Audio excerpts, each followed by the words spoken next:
പെരുന്നാളല്ലേ മോളെ നാളെ. അപ്പം അവനവിടെ എന്താ വീട്ടിൽ കുറേ എന്തൊക്കെയോ കാര്യങ്ങൾ ചെയ്യാനുണ്ടെന്ന് പറഞ്ഞിട്ട് പെട്ടെന്ന് തന്നെ പോയി കളഞ്ഞു. കുറച്ചു നേരം നിന്നിട്ട് പോയി കളഞ്ഞു. അല്ലെങ്കിൽ എല്ലാ ദിവസവും ഉണ്ടാവും, എല്ലാ ദിവസവും ഇടയ്ക്കിടയ്ക്ക് പോയിട്ട് അവൻ വരും.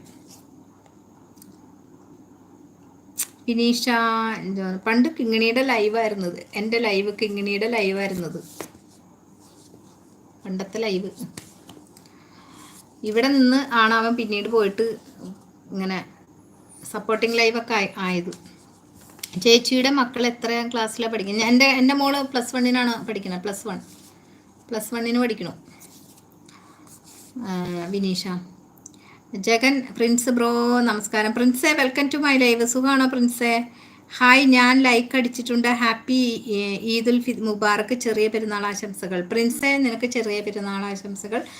എന്താണല്ലേ, എന്തായാലും സന്തോഷത്തോടു കൂടി ആഘോഷിക്കാൻ അവന് പറ്റില്ല. എന്തായാലും ഞാൻ എന്താ പിന്നെ ആശംസിക്കണ്ടേ മോനെ? സാരില്ല പ്രിൻസേ, എന്തായാലും ചെറിയ പെരുന്നാൾ ആശംസകൾ. പ്രിൻസ് ബ്രോ എന്ന് ജഗൻ വിളിക്കുന്നു. ആശംസകൾ എന്ന് പറയുന്നു ജഗൻ. ഞാനല്ല നന്ദന പറഞ്ഞതാണെന്ന്. ഓ ആണോ ജഗൻ? ഓക്കെ, ഹാപ്പി ഈദ് മുബാറക്ക് ജഗൻ ചേട്ടാ എന്ന് പറയുന്നുണ്ട്. ഇതാരാ വന്നേക്കണേ? MC വന്നിട്ടുണ്ട്. 70 എൻ്റെ ലൈവ്, എൻ്റെ ദേവി. Okay, thank you MC. അപ്പം ഞാൻ MC വേണ്ടിയാണ് കാത്തിരുന്നത്, റൗണ്ട് അപ്പ് ആക്കാൻ വേണ്ടി. MC വരുന്നതും കാത്തിരിക്കായിരുന്നു ഞാൻ. കാത്തിരുന്ന് കാലങ്ങൾ പോവുതടാ, പൂത്തിരുന്ന് പൂവിഴി പാടുതടാ, നീത്ത് വര കാത്തിരുന്ന്. എല്ലായിടത്തും ഒരു വരയുണ്ടെന്ന്. എന്ത് വര? ഞാൻ ബ്രോ ഹായ് എന്ന് പറയുന്നുണ്ട്. ജഗൻ ബ്രോ ഹായ് എന്ന് നന്ദ പറയുന്നുണ്ട്.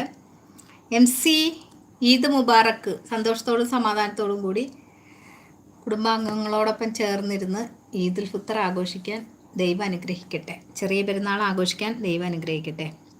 അബി ബ്രോ എന്ന് പറഞ്ഞിട്ട് MC വിളിക്കുന്നുണ്ട്. ഹരിപ്പാട് മിസ്റ്റർ MR എന്ന് പറഞ്ഞ് വിളിക്കുന്നുണ്ട്. MC അബി ബ്രോ കഴിച്ചോ എന്ന് ചോദിക്കുന്നുണ്ട്. വിനീഷ എന്താണ് കോഴ്സ് എന്ന് പറയുന്നുണ്ട്. മോള് VHSC ആണ് Vineesha. VHSC vocational higher secondary. അവൾ ബ്യൂട്ടി തെറാപ്പി. അവൾക്ക് സയൻസ്, മാത്സ് ഇല്ലാത്ത സയൻസ് വിഷയം എടുക്കണമായിരുന്നു. അതുകൊണ്ടാണ് നമ്മൾ VHSCയിൽ ചേർത്തത്. പക്ഷെ അത് ചേർത്തത് നന്നായെന്ന് എനിക്കിപ്പോൾ തോന്നുന്നു. കാരണം എന്താ വെച്ചാൽ അത് പഠിക്കണതിൻ്റെ ഒപ്പം തന്നെ അവർ കൈത്തൊഴിലും കൂടി പഠിക്കുകയാണല്ലോ. അത് നല്ലതാണ്. VHSC കോഴ്സുകളൊക്കെ അടിപൊളി കോഴ്സുകളാണ് കേട്ടോ. ചേച്ചി കഴിച്ചോ എന്ന് ചോദിക്കുന്നുണ്ട് നമ്മുടെ MC. ഞാൻ കഴിച്ചു. MC കഴിച്ചോ? എക്സാം കിടു. സയൻസാണ് കൂടുതലും, അതും ബയോളജി. ബയോളജിയാണ് അതിൽ കൂടുതൽ. നീറ്റിൽ അങ്ങനെയാണല്ലോ ചോദിക്കണേ. ഓക്കെ. ഇനി അടുത്ത മോളെ കോച്ചിങ്ങിന് വിട്ടിട്ടുണ്ട് ഞാൻ. ഇനി അടുത്ത വർഷം അവസാനത്തിൽ പരീക്ഷ ഉണ്ടാവുമല്ലോ. എങ്ങനെ അവൾക്ക് എഴുതുമായിരിക്കും, എനിക്കറിയില്ല. എന്തായാലും ഒറ്റ പ്രാവശ്യം ഞാൻ എഴുതിക്കുള്ളൂ, റിപ്പീറ്റ് അടിക്കൂല. കാരണം റിപ്പീറ്റൊന്നും അടിച്ച് എഴുതാക്കാൻ പറ്റില്ല. ഒറ്റ പ്രാവശ്യം എഴുതി അവൾക്ക് കിട്ടുകയാണെങ്കിൽ കിട്ടട്ടെ. നിർബന്ധമൊന്നുമില്ല നമുക്ക് നീറ്റ് ഇതാവണം എന്നൊന്നും നിർബന്ധമൊന്നുമില്ല. എളുപ്പം ജോലി കിട്ടുന്ന എന്തെങ്കിലും ഒരു കോഴ്സ് അവളെ പഠിപ്പിക്കണമെന്ന് മാത്രമേ ഉള്ളൂ, വേറെ ഒന്നുമില്ല. ദേവി ഹായ് എന്ന് പറഞ്ഞിട്ട് രാകേഷ് വന്നിട്ടുണ്ട്. ഹായ് രാകേഷേ, വെൽക്കം ടു മൈ ലൈവ്. സുഖമാണോ രാകേഷേ? ഫുഡ് കഴിച്ചോ? ചേച്ചി വാന്ന് പറയുന്നത് വരാടെ തമ്പുരാന്. ദേ വരാന്നേ, 29 ഉള്ളൂ, ഇപ്പോൾ വരാം. ജഗൻ രാകേഷ് ഹായ് എന്ന് പറയുന്നുണ്ട്. വിനീഷ് എന്താണ് പീലിമോൾ എല്ലാവർക്കും ഈദ് മുബാറക്ക് എന്ന് പറയുന്നുണ്ട്. നമ്മുടെ ചെറിയ വലിയ ലോകം എന്ന് പറയുന്നത് പീലിമോള്. തമ്പുരാൻ എന്ന് പറഞ്ഞിട്ട് നമസ്കരിക്കുന്നുണ്ട്. ജഗൻ നാളെ രാവിലെ പള്ളിയിൽ പോയിട്ട് വന്നിട്ട് കുറച്ച് ബീഫ് മേടിക്കണം, ചോറും കറിയും ഉണ്ടാക്കണം. ആണോ പ്രിൻസേ?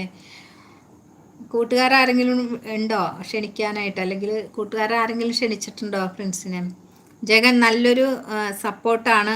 അനസ് പുതിയ ചാനലാണ് സപ്പോർട്ട് ചെയ്യുന്നത്. എല്ലാവരും ചെറിയ കുടുംബത്തെ സപ്പോർട്ട് ചെയ്യണമെന്ന്. ഓക്കെ, തീർച്ചയായിട്ടും. രാകേഷ് ജഗൻ ഹായ് എന്ന് പറഞ്ഞ് വിളിക്കണം. ഹായ് ഡിയർ ദേവി എന്ന് പറഞ്ഞിട്ട് ജെമിനി വന്നിട്ടുണ്ട്. ജെമിനി മോളെ വെൽക്കോടാ, സുഖമാണോടാ? ഫുഡൊക്കെ കഴിച്ചോ? നാളത്തെ പെരുന്നാളിനുള്ള ഒരുക്കങ്ങളൊക്കെ ആയിരിക്കുമല്ലേ ജെമിനി? ഇതും അല്ലല്ല ജെമിനി, സോറി കേട്ടോ ജെമിനി, എന്തല്ലേ ലിസ്റ്റായില്ലല്ലോ. ഓക്കെ, എന്തായാലും ജെമിനി ഈദ് മുബാറക്ക്. സുഖമാണോ ജെമിനി? ഇപ്പോൾ കഴിഞ്ഞ എക്സാം എങ്ങനെ ഉണ്ടായിരുന്നു എന്ന് വിനീഷ ചോദിക്കണം. കുഴപ്പമില്ല, നല്ല രീതിയിൽ അവൾ അറ്റൻഡ് ചെയ്തിട്ടുണ്ട്.